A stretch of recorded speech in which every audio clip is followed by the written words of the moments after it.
전문기관에 감정을 해달라고 하고 있지 않습니까? 예. 그 말인즉슨 다시 말해서 이 검찰의 포렌식 센터를 믿을 수 없고 이 포렌식 센터가 전문기관도 아니라고 치부하고 있는 겁니다. 예. 앞서 검찰 수사 결과에 대해서 사상 누각이다, 검찰의 의견에 불과하다면서 깎아내리지 않았습니까? 예. 근데 이 검찰의 공식적인 전문 분석기관까지도 인정하지 않겠다는 것이어서 한마디로 검찰이라는 조직 자체를 부정하고 있는 주장입니다. 예. 뭐 저희들이 오늘 이 내용을 쭉 이렇게 풀어드려도 검찰 자체를 안 믿고 있으니까 또 뭐라고 하나 얘기할지는 모르겠습니다만 일단 알겠습니다.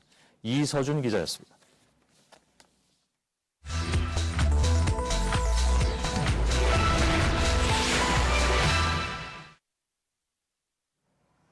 네, 반기문 전 유엔 사무총장 대선 출마 자격 논란에 대해서 드디어 입을 열었습니다. 그래서 팩트체크팀이 반 총장의 답변 내용을 하나하나 확인해봤습니다. 결론은 명쾌한 답이 없었다는 겁니다. 오대영 기자, 우선 이 선거법 논란부터 한번 볼까요? 네, 대통령 선거에 출마하려면 이런 자격 필요합니다. 네. 선거일 현재 5년 이상 국내 거주, 공무로 외국 파견 기간은 일단 제외하고요. 국내 주소를 두고 일정 기간 외국에 체류한 기간은 국내 거주 기간으로 본다. 이렇게 되어 있습니다. 반 전 총장은 내일 서울 사당동에 전입 신고를 한다고 네. 하거든요. 이 얘긴 전출된 상태였다는 거죠. 그러니까 저 세 번째 해당되지가 않습니다. 국제 공무원 신분이었습니다. 한국 정부의 공무원 아니었습니다. 이번에 해당하는지도 그래서 논란이 되고 있습니다. 네, 가장 큰 논란은 5년 거주 이 부분 아니겠습니까? 그렇습니다. 네. 오늘이 선거일이라면 오늘부터 역으로 해서 5년 동안 쭉 살아왔어야 되는지 네. 아니면 태어나서 한 5년 정도만 살면 되는 것인지 이게 논란인데 이에 대한 반 전 총장의 발언 들어보시죠.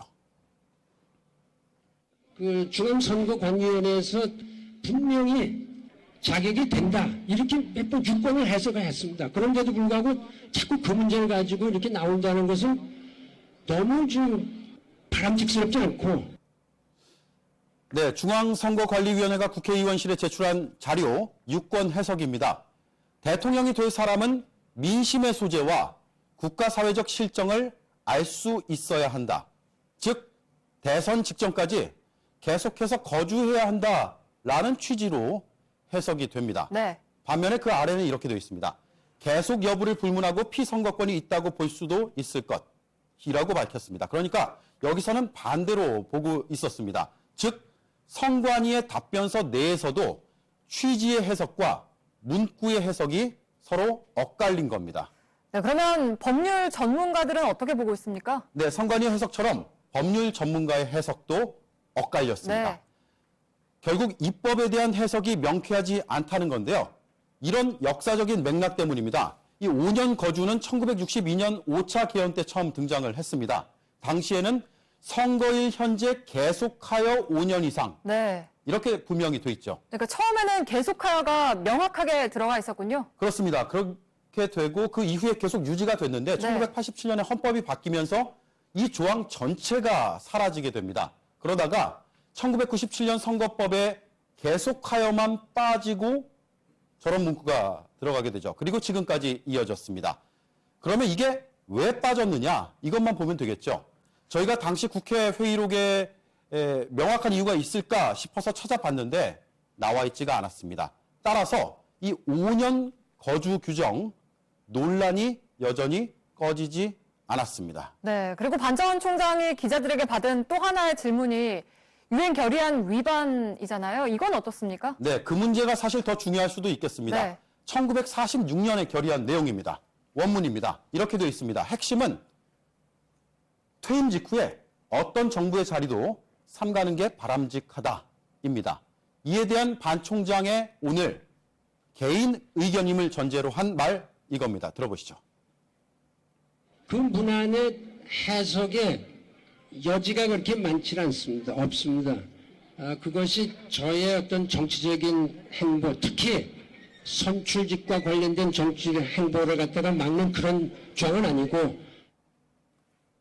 자, 선출직을 얘기했습니다. 그러니까 임명직만 해당이 된다. 즉, 이 offer, 제안하다라는 단어에 집중을 한 건데요.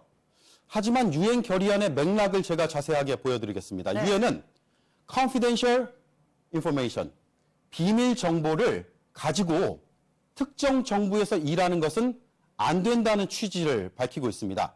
선출직이냐 임명직이냐가 본질이 아니라는 거죠. 그리고 논란의 또 다른 핵심인 이겁니다. Immediately on retirement, 퇴임 직후 삼가야 한다라는 규정은 아예 답하지 않았습니다, 오늘요. 원래 대선은 반 총장 퇴임 1년 뒤인 올해 12월에 치러지게 돼 있었죠. 그런데 지금 조기 대선의 가능성이 큽니다. 퇴임 3, 4개월 만에 선거에 나가는 상황이 완전히 달라진 겁니다. 네. 이 퇴임 3, 4개월 만이면은 퇴임 직후로 봐야 하는 거 아닙니까? 직후로 봐야겠죠. 전직 사무총장 중에 대선에 나간 사람 2명 있습니다. 네. 모두 4에서 5년 뒤에 출마를 했거든요. 그런데 반 총장은 귀국도 하기 전에 이미 마포에 캠프까지 차렸습니다.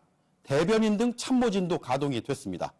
그리고 지난해 연말 뉴욕에서 한몸 불사르겠다, 우회적으로 출마를 선언했습니다. 그러니까 퇴임 직후가 아니라 퇴임과 동시에 정치에 뛰어든 겁니다. 네, 전직 유엔 사무총장이 결의안 위반 논란까지 일으키면서 선거에 나왔다는 비판 면하기가 어렵겠군요. 네, 그 결의안의 골자가 뭐냐면 유엔 사무총장으로서 일하면서 가진 여러 가지 정보들, 네. 비밀들, 그걸 가지고 그 경험을 통해서 정치적으로 활용하지 말라라는 얘기입니다. 그런데 반 전 총장 오늘 정반대로 말했습니다. 들어보시죠. 앞으로 제가 10년간 유엔 사무총장으로서 경험을 어떻게 국가 발전에 사용할 수 있을지, 어떻게 하는 것이 가장 좀 제가 잘 할 수 있는 것인지. 네, 경험을 사용하겠다 그랬죠. 결의안은 법적 강제성은 없지만 그렇다고 정치적으로 면책되는 건 아닙니다. 반 전 총장은 10년간 국제사회에서 결의안 위반에 대해서 강하게 비판을 해왔습니다. 네. 그런데 지금 본인의 얘기에 대해서는 핵심을 피해갔습니다. 네. 뭐 출마 자격 얘기가 나오는 거 보니까 검증이 본격적으로 시작된 것 같군요. 팩트체크 오대영 기자였습니다.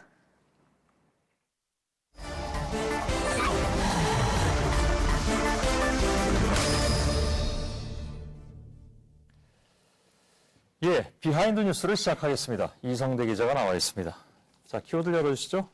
오늘도 2개군요. 네, 계속 2개입니다. 예, 자, 잃어버린 문고리. 네, 헌재가 탄핵 심판 증인이죠. 이재만 안봉근 전 비서관의 소재를 파악해달라고 경찰에 요청을 했었는데 경찰이 소재 파악에 실패했다고 통보를 했습니다. 문고리 2인방이 사실상 잠적 상태인 겁니다. 예. 안봉근 전 비서관은 세월호 당일 관저에서 대통령을 만난 것이 확인이 된 바가 있습니다. 증언에 의해서. 몇 시에 무슨 내용을 보고했는지 이게 확인할 게 사실 그래서 많은데 그런데 소재 파악이 안 된다 이런 얘기군요. 그렇습니다. 그런데 더 큰 문제는 찾아낼 방법이 마땅치 않다는 겁니다. 이 두 사람이 피의자가 아닌 증인 신분이라서 휴대폰 위치 추적 같은 강제 수사 방법을 사용하기 힘든 상황이고요. 또한 헌법재판소의 강제 구인 절차가 있긴 하지만 이 경우에 출석 요구서를 받고도 출석하지 않을 경우에 사용하는 거라서 두 사람은 지금 소재 파악이 안 돼서 이 요구서 자체를 받지 않은 상황이라서 해당이 되지 않습니다. 예. 자, 그러다 보니까는 결국 주식만 빼고 다 잘한다는 이 주식 갤러리가 또 나서야 되는 게 아니냐는 얘기도 나오고 있습니다. 예. 자, 그런데 대통령이 또 기자간담회를 할 수 있다. 뭐 이런 얘기도 나왔습니다. 그럼 맞는 얘기입니까? 그렇습니다. 오늘 한 보도가 이렇게 나왔는데요. 설 연휴 직전인 22일쯤에 끝장 토론할 가능성이 있다라고 보도가 나왔는데 그 청와대 출입하는 윤서령 기자한테 확인해 보니까 청와대 측에선 결정된 건 없지만 끝장 토론은 아니다라는 입장을 좀 설명을 했다고 합니다. 예. 좀 말의 뉘앙스가 있는데 언론이 먼저 요구를 하면 이에 응하는 식으로 할 수 있다는 전망은 계속 나오고 있는 분위기라고 합니다. 예. 그 지난번 기자간담회에서 사실관계하고 다른 게 너무 많아서 의혹만 더 키웠다 이런 얘기들이 나왔는데 이번에도 그럴 가능성이 있을까요? 만약에 하게 된다면 지난번과는 좀 다른 방식으로 해야 될 가능성이 있는데 일단 예. 그 여부를 떠나서 야당에선 비판을 하고 있습니다. 자, 얼마나 더 국민을 화나게 해야 직성이 풀리겠냐? 제발 명절 망치지 마시라. 국민의당에서는 그렇게 하고 싶은 이야기가 있다면 헌법재판소 심판정에서 하라라고 요구를 하고 있습니다. 예. 알겠습니다. 다음 키워드는요? 자, 두 번째 키워드입니다. 그날 중대본엔 무슨 일이 그 세월호 참사 당일 대통령이 중대본에 방문 지시한 게 오후 3시고 실제 방문한 게 오후 5시가 넘어서 예, 예. 자, 5분 거리를 왜 2시간이 넘게 걸렸는지 여전히 명확하게 설명이 안 되고 있는데요. 자, 먼저 대통령의 주장 한번 들어보시죠. 예. 그리고 또 중대본에도 뭐 조금 무슨 사고가 있었는지 하여튼 그쪽도 무슨 상황이 생겨가지고 이제 그렇게 해서 그냥 확 떠나지를 못했어요. 자, 무슨 사고가 생겼다라고 얘기를 했었죠. 예. 자, 대리인단이 헌법재판소에 제출한 답변서에도 보면요. 중대본 주변 돌발 상황 때문에 늦게 도착했다. 이주환 대표 변호사는 더 구체적으로 차량 돌진 범죄가 있었다라고 설명을 하고 있습니다. 예. 자, 올림머리 때문이 아니라 중대본의 어떤 자체적인 문제 때문에 늦었다는 주장이 좀 깔려 있는 겁니다. 예. 차량 돌진 범죄라고 하면 그 표현상으로 볼 때도 굉장히 강한 표현이고 이건 뭐 정말 중대한 일인데 그게 그렇다면 왜 여태까지 전혀 얘기가 없었는지도 궁금하고 실제로 중대본 그 주변에서 무슨 사고가 있었는지도 좀 파악을 해봐야 되는 거 아닌가요? 그래서 박주민 민주당 의원이 청사 측으로 받은 자료가 하나 있는데요. 보시면요. 당일날 정부 청사 안팎으로 사건 사고 발생 현황 특이사항 없음을 알려드립니다라고 답변을 해왔습니다. 예. 이 변호사가 주장한 대로 돌진 범죄 같은 거는 확실히 없었다는 게 인정이 되고 있고요. 아니 만일 그 돌진이 예를 들어서 대통령 차량을 향한 것이라면 그 얘기입니까? 그건 아니고 그 그건 아니죠. 중대본이 있는 청사 건물을 향한 예. 돌진 범죄였다고 했는데 그건 지금 사실이 아니라고 확인이 되는 거고요. 예. 자, 그런데도 답변서에는 또 이렇게 써 있습니다. 중대본 방문 직전 주변에서 발생한 사고 관련 동영상이 있다라고 얘기를 했습니다. 따라서 이 동영상을 제출하지 않는다면 대통령 측의 주장은 좀 신빙성이 떨어진다는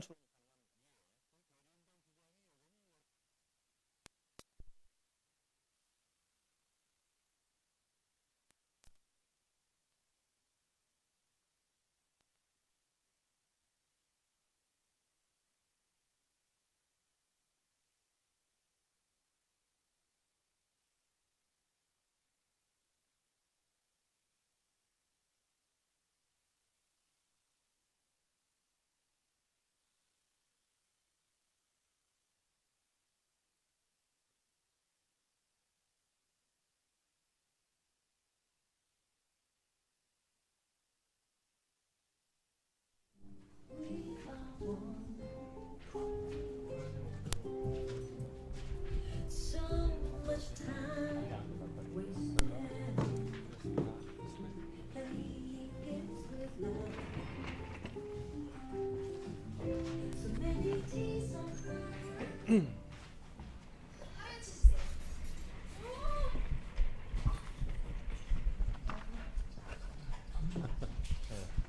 오늘 저희가 처음 보는 것 같네요. 김준 기자 여기 소셜라이브에서 만나요? 예, 처음 뵀습니다. 예. 아 그래요? 네. 일종의 그러니까 데뷔를 하는 날이에요. 예, 그렇습니다. 오늘 세 번째 보네요. 네, 저는 아침에 특보 출연도 했습니다. 아 그래요? 네. 안나경 씨도 오늘 역할이 있는 모양이네요. 안 가는 거 보니까. 아니요. 그러면 역할은 없습니다. 아 그냥 앉아 있는 거예요? 알았어. 네. 그러면 안나경 씨한테도 좀 질문해 주면 안 될까요? 나한테만 하지 말고. 일단 알았습니다. 예. 안나경 아나운서한테 먼저 해도 될까요? 어떤지. 첫 질문을 안나경 아나운서한테 먼저 그럼요. 하겠습니다. 예. 저희가 연결이나 출연할 때 늘 네. 질문을 받기만 했었는데 네. 이제 앵커들에게 한번 질문을 또 드려보겠습니다. 그러니까 오늘 저희 주제가 태블릿 PC 관련된 내용인데요. 이제 오늘 저희가 많이 다뤘지만 이제 태블릿 PC에 관련해서 조작설이 계속 제기가 됐었어요. 그래서 저희가 그 동안에는 좀 이게 객관적인 입장에서 이것들을 이제 짚어왔는데 또 개인적으로는 어떻게 그 조작설을 생각하고 있는지 좀 말씀을 해주시죠. 개인적인 저의 생각을 말씀드리는 것보다도 아실 만한 분, 저희가 이미 충분히 계속해서 설명을 해드렸고 그런 조작설에 대한 반박들을 아주 구체적으로 제시를 해드렸기 때문에 건강한 시민들이시라면 알아서 잘 판단을 하시리라고 믿습니다. 네. 네. 어떻게 생각하십니까? 그걸 이틀 동안 저희들이 저 반박 방송을 해드렸는데 이게 사실 필요 없는 일인데 필요 없는 일임에도 이틀씩이나 하게 되는 것이 좀 어찌 보면 안타까운 현실이라고 보고요. 뭐 저희들이 그렇게 그 모든 증거까지 다 이렇게 말씀드렸어도 뭐 여전히 그분들은 또 같은 주장을 할 것이고 그건 왜 그러냐면 저희가 생각하기엔 그것이 뭐 정치적인 목적 때문이라고 생각하니까 생각을 바꾸진 않으시겠죠. 다만 이제 저도 저 방송 중에 말씀드린 것처럼 워낙 이런 것들이 이제 요즘 뭐 SNS다 뭐다 해서 많이 퍼지다 보니까 이거 이 말이 좀 일리가 있나라고 생각하는 분들이 생길 수가 있는데 그럼 뭐 어떡하겠습니까? 그죠? 그런 분들은 어찌 보면 이런 정치적 그 선전에 의한 피해자라고 저희들이 생각을 하고 그분들을 위해서라도 또 이것이 그 본질을 벗어난 계속 정치적 공세니까 그것을 제대로 밝혀드리기 위해서라도 이 내용은 좀 확실한 걸 좀 알려드려야 되겠다. 그래서 이틀 동안 전해드렸습니다. 그겁니다. 네, 이 네. 조작설들을 이제 기초로 해서 이제는 심지어 이제 어떤 객관적인 비판이 아니라 저희 기자들은 물론이고 저희 손석희 선배에게까지 개인적인 또 비난이나 또 위협적인 발언들이 이어지고 있습니다. 특히 예. 친박 단체들을 중심으로 시위 현장에서 계속 언급이 되고 있는데요. 예, 왜 뭐 그분들이 또 그 나름 생각으로 그럴 수 있는 거니까 크게 뭐 개의치는 않습니다. 네, 혹시 이런 것들에 대해서 뭐 대응, 특히 뭐 법적 대응도 생각을 하고 계시는지? 예, 그건 제가 어제 말씀드렸는데 개인적으로 개의치 않는 것과 회사 차원에서도 생각하는 건 다르기 때문에 그 부분은 법적 대응을 매우 적극적으로 검토하고 있습니다. 네. 맞습니다. 가도 되나요 이제? 오늘 답변해 주셔서 그 내용으로 얘기하나요? 예, 태블릿 PC 태블릿 관련해서요. 오늘 저희가 취재한 내용들 다시 한번 좀 설명을 좀 해드리고. 예. 근데 결국에 태블릿 PC가 계속해서 얘기가 나오는 이유가 이제 김준 기자가 맡고 있는 이제 법원 재판에서 자꾸 이제 최순실 씨 측 변호인이 이거를 문제를 삼고 예. 얘기를 하고 이러는 거잖아요. 예. 근데 또 그런 어떤 신성한 법정이라는 공간에서 그런 얘기를 계속 하니까 뭔가 굉장히 공식적인 얘기인 것 같고. 예. 그래서 저희 오늘 보도해드린 이걸 다시 한번 정리도 해드리고 그 다음에 이제 법원을 맡고 있는 이 김준 기자가 재판에서 그건 또 어떤 의미가 있는 건지 좀 정리를 해보려고 합니다. 예. 참고로 김준 기자는 변호사입니다. 네. 제가 지난번에 잠깐 방송 중에도 말씀드렸는데 네. 많은 의견이 있을 것 같습니다. 네. 저도 나가서 한번 들어보겠습니다. 예, 알겠습니다. 수고하세요. 네, 고생하셨습니다. 예.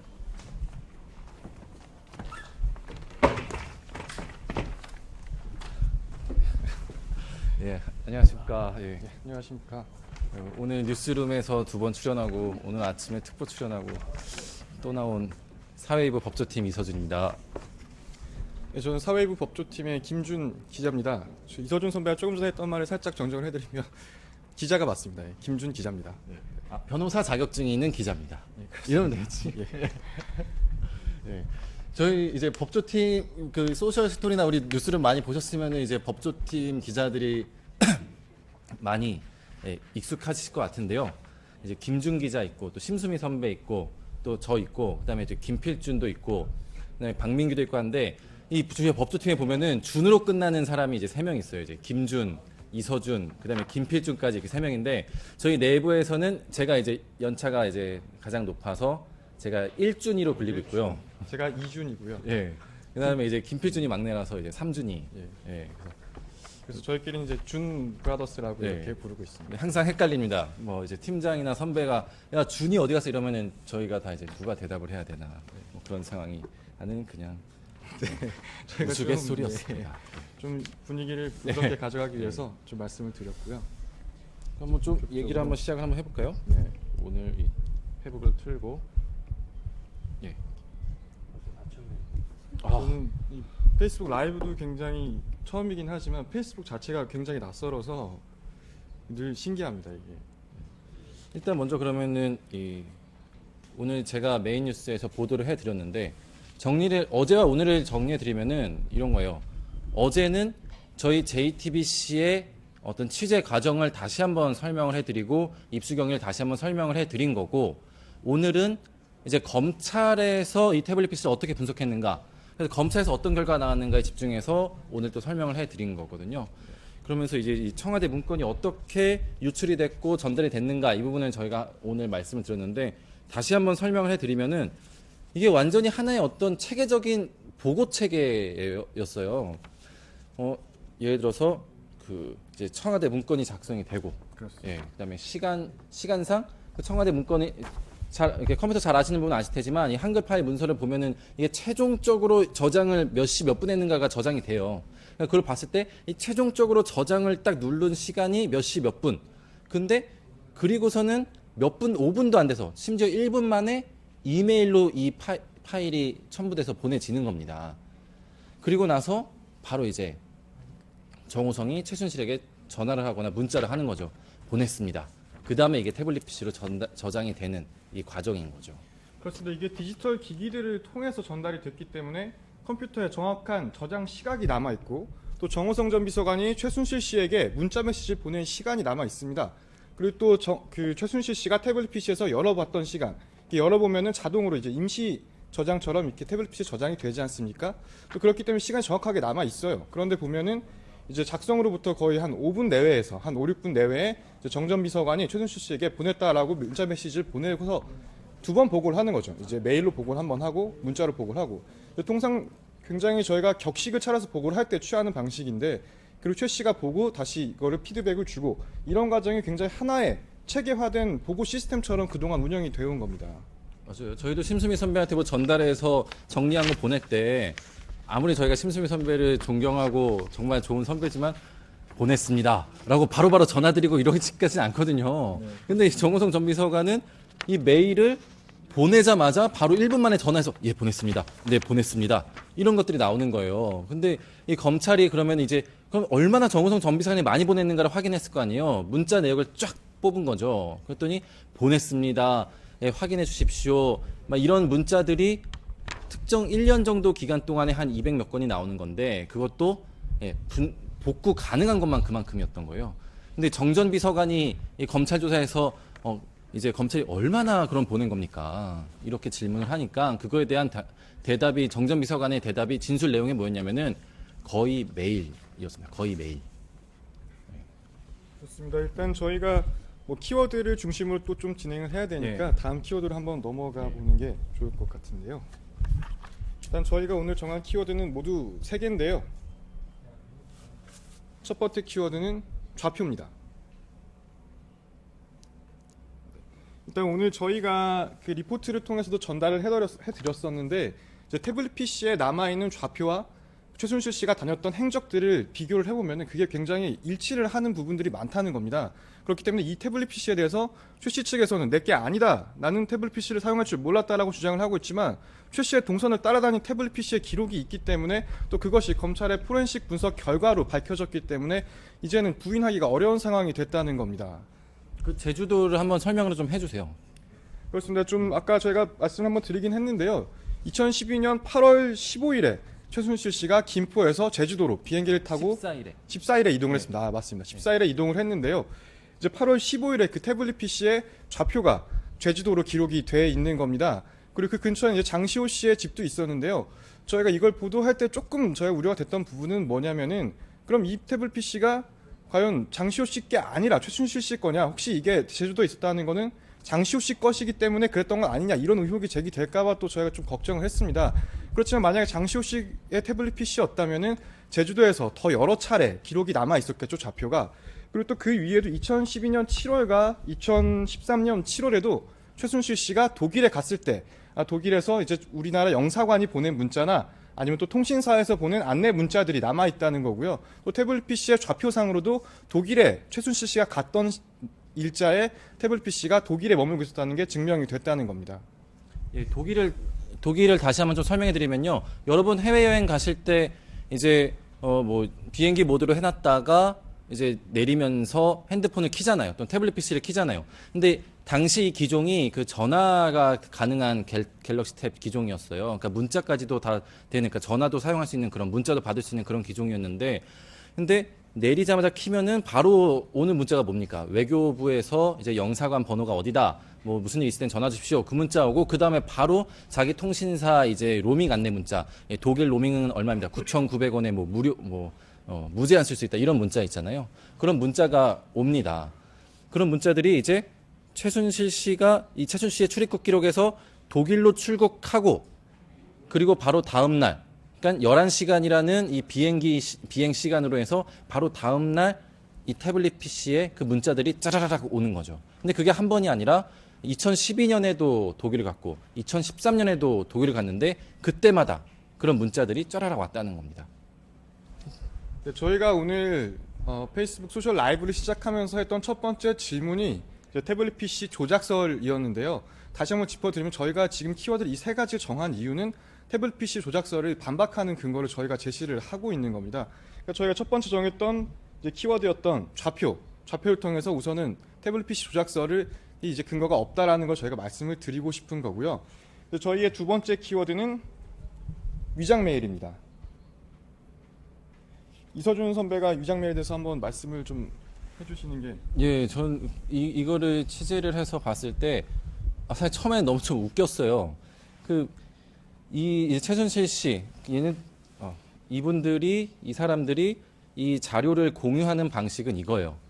Gmail 계정을 공유를 해요. 보면은 최순실 씨, 그다음에 정호성 전 비서관, 그다음에 안봉근 전 비서관 등이 이제 gmail.com 이 하나의 이 지메일 계정 포함해서 3개의 지메일 계정을 서로 아이디랑 비밀번호를 공유하는 거예요. 그래가지고 제가 만약에 그 메일에다가 나한테 보내기, 그러니까 내가 이 메일로 로그인을 해서 그 메일로 나에게 메일 보내기를 하면서 이제 문건을 첨부를 하는 거죠. 그러면은 그 다음에 이제 최순실 씨가 그 메일의 계정에 로그인을 해서 그거를 자기가 다운받아 보는 식이었는데 이게 이 사실상 하나의 그들만의 게시판이 된 건데 Gmail을 딱 열어보시면은 제목이 검은색 진한 글씨로 돼 있고 그 옆에 메일 본 내용의 앞부분이 흐린 글씨로 미리 보기로 돼 있단 말이에요. 근데 이거를 딱 봤을 때 여기 막 청와대 내용이나 이런 게 있으면은 뭔가 자기들도 이게 문제가 될 수 있겠다라고 판단을 한 거죠. 그래서 제목은 되게 이상한 단어들, 뭐 백컴, 설렁탕, 설국열차 막 이런 단어들이 이제 제목으로 돼 있고요. 그 다음에 이제 메일의 앞부분에다가는 막 연예계 기사나 아니면은 뭐 인터넷 기사들을 붙여넣게 해놓는 거예요. 그러면 옆에 미리 보기 부분에 이상한 그냥 기사들만 나오는 거죠. 보면은 막 이런 것들이 있었어요. 막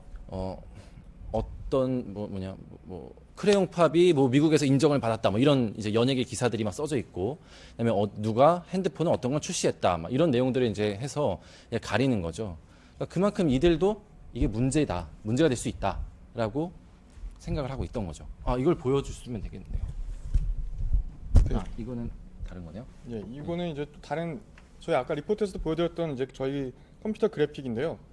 이제 좀 사설이지만 말씀을 드리면은 저희가 굉장히 시간에 쫓기면서 일을 하기 때문에 저희 컴퓨터 그래픽 팀이 고생을 많이 하고 있습니다. 그래서 저희가 아까 보여드렸던 그래픽이지만 한 번 더 보여드리는 건데요.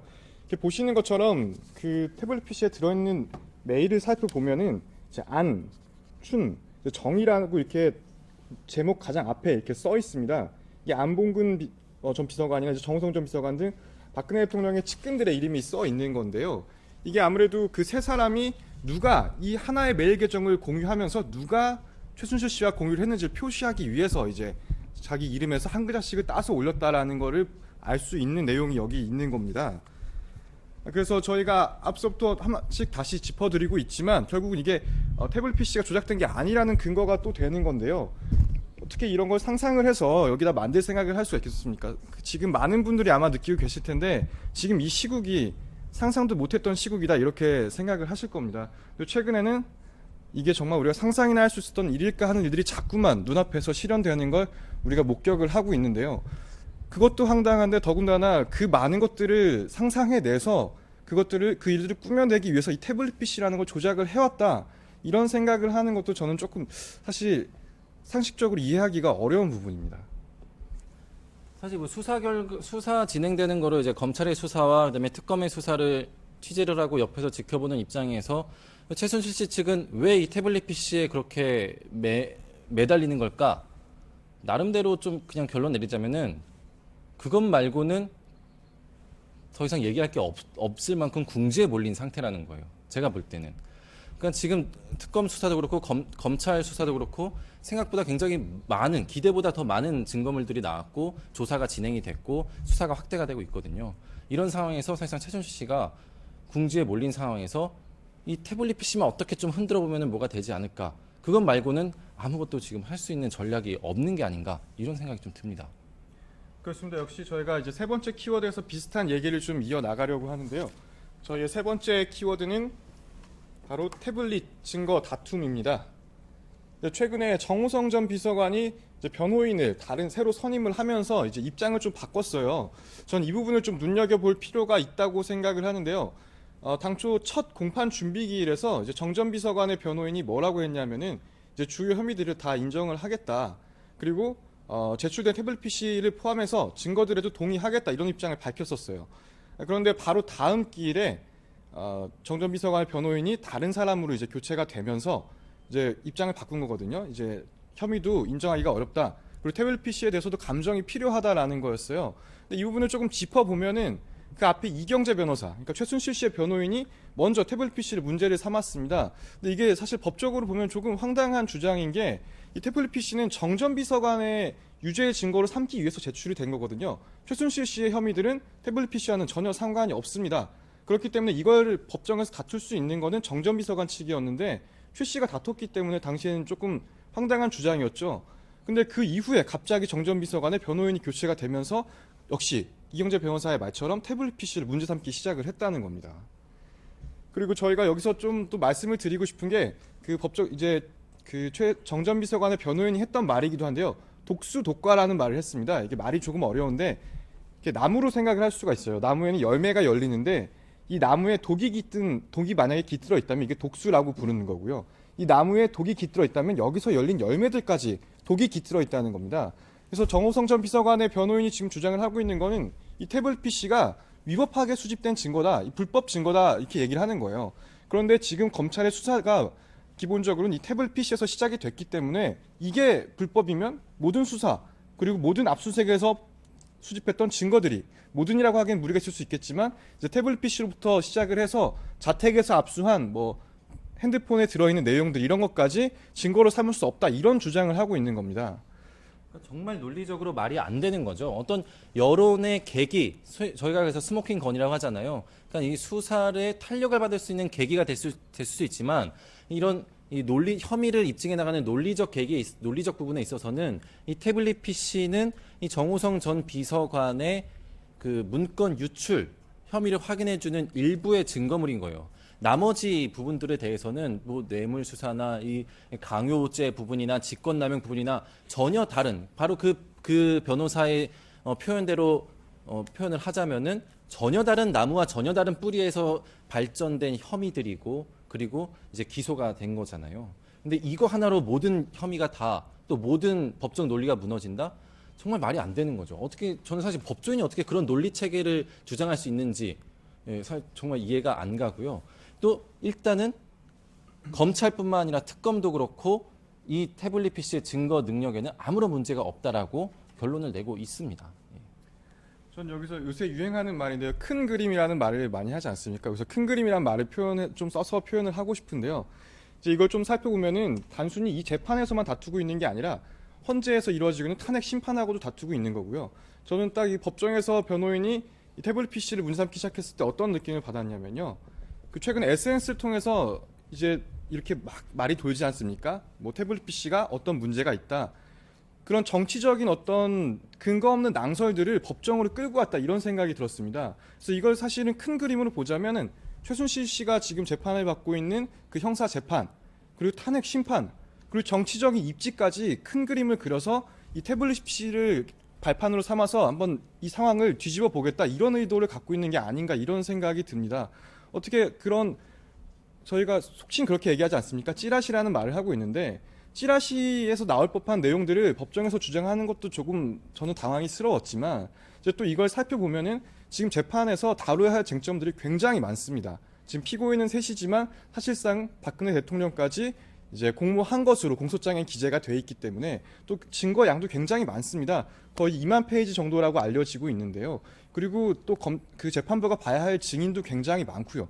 그렇기 때문에 최순실 씨가 구속되어 있는 6개월 내에 이미 거의 2달 가까이가 지나가고 있는 상황에서 이것을 판단하려면 재판부가 굉장히 힘들게 판단을 할 수밖에 없는데 일반적으로 포렌식을 거친 증거들에 대해서는 크게 다투지 않아 왔는데 이것까지 다투면서 재판부가 판단할 부분들이 더 많아진 겁니다. 그럼 결국은 핵심 쟁점들이 흐릿하게 되게 될 수밖에 없고 그렇게 해서 뭐 탄핵과 재판이 둘 다 지연이 되면은 정치적으로는 어떤 바닥까지 떨어지는 지지율을 반등할 수 있는 뭐 그런 생각을 하고 있는 게 아닌가 이런 생각이 듭니다. 쉽게 말해서 지금 이거를 이제 법조 출입 기자로서 봤을 때 검찰의 포렌식 센터를 부정한다?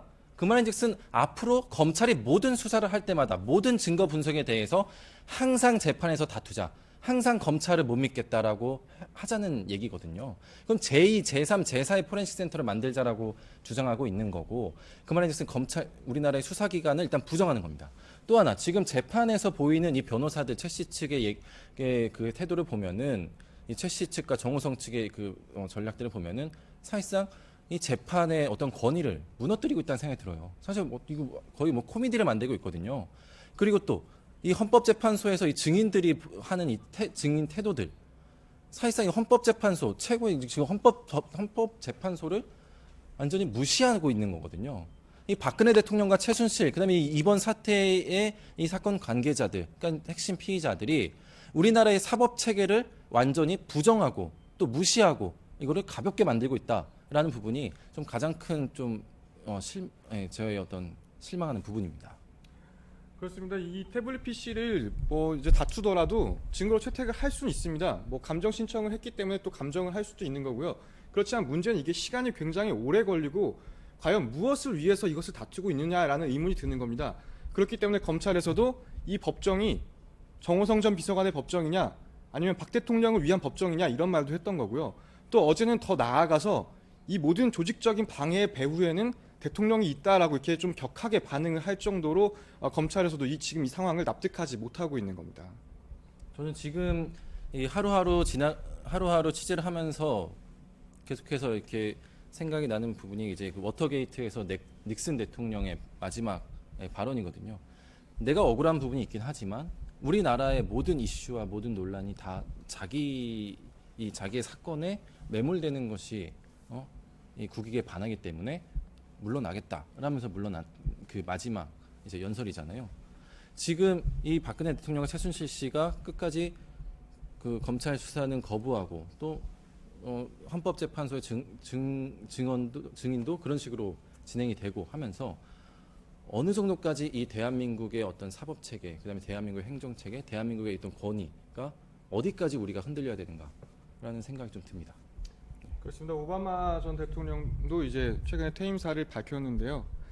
뭐 어느 다른 나라의 대통령이 뭐 어떻다라고 평가를 하기는 조금 어렵지만 최소한 국민들로부터 그래도 최소한의 박수나 최소한의 사랑, 또 떠나는 것에 대한 아쉬움을 받으면서 떠날 수 있는 대통령이었으면 좋겠다 이런 생각을 하고 있습니다. 근데 이미 그 단계는 지난 것 같고요. 네. 일단 오늘은 여기까지 마무리하도록 하겠습니다. 예, 저는 이서준 기자였습니다. 네, 김준 기자였습니다.